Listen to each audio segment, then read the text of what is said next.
Well, it can't have gotten better for Graham Potter and Chelsea, of course, as he's now won 5 of his first 6 matches in charge with Chelsea. The other one was a draw, by the way. October doesn't matter about Halloween. Graham Potter's absolutely loving this month. As for Aston Villa, Steven Gerrard's side, my goodness, only 2 wins, 9 points, sitting just above relegation. Dreary times at Villa Park. Luis Miguel Echegaray here. LME. I'm a lifelong Villa fan. I'm not going to mention that ever again. Shaka Hislop in the house. Shaka, Chelsea looking very, very good despite a fight from Villa, but Chelsea keep on winning.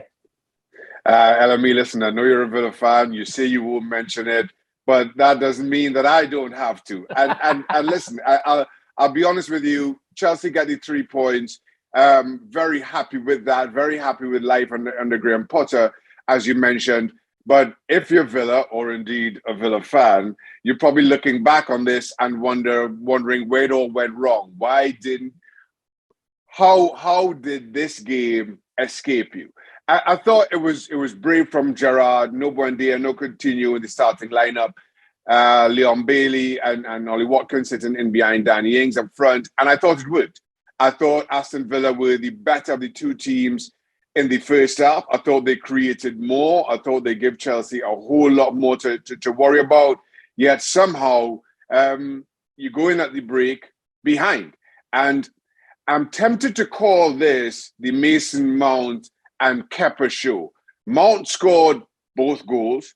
Both goals, in my opinion, Aston Villa defensively could have done a whole lot better. And Kepa, my goodness.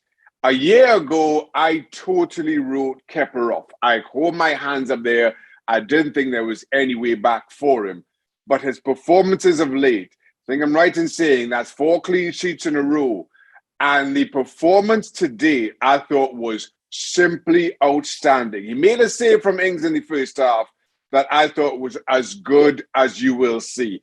Combine that with Tyrone Mings heading the ball straight up in the air for Mount to score the first. And then in the second half, and Emi Martinez has been outstanding himself for Aston Villa. But that Mount free kick went in a yard right of centre.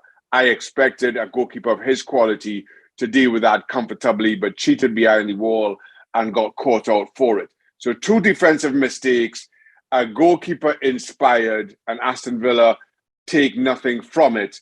Chelsea somehow just keep churning out results. And life, certainly on paper, good under Graham Potter.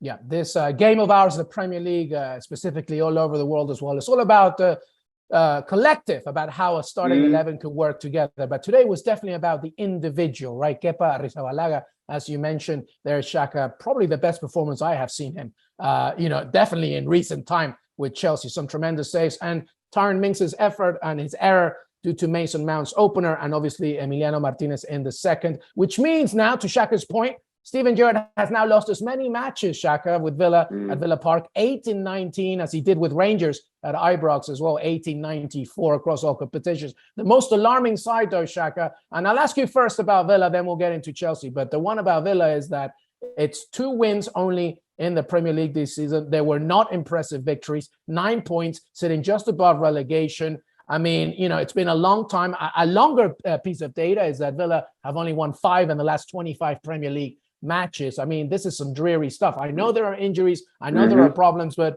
what say you about the future of Villa with Steven Gerrard? Is time indeed running out for him? I think he came into this with things hanging in the balance, and I don't think that's changed. I think if Aston Villa had lost by 5 or 6, we'd be having a very different discussion about whether Steven Gerrard will still be Aston Villa manager this time next week or whatever it may be.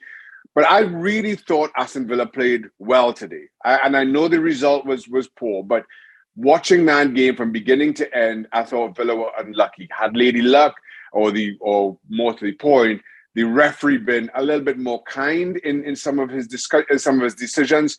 Chilwell had a challenge that he could have seen red very early on. Yes, that could have gone. That could quite easily have gone the other way, and again that changes the game.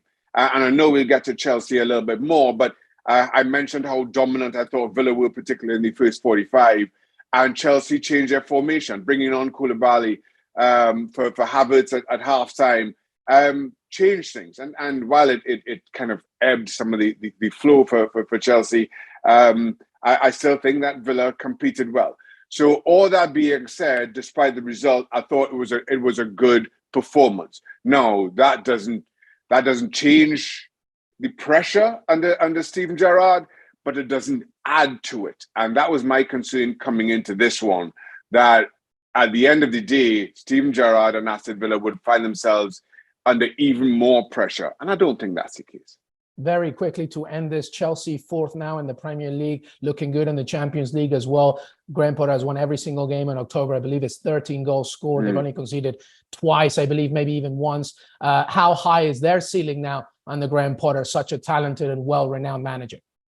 Well, quite clearly, that ceiling continues to rise. I will be honest, though, that while they've churned out results, I don't think their performances have been that great. But while Potter's working to get things absolutely right, get this team playing to his own system, getting players to understand their roles and what he wants them to do, it's great to be doing that on the back of results. It's great to be playing poorly and still picking up 3 points as regularly as Chelsea have been doing. It's the old cliche in this game. Good teams sometimes have to win ugly.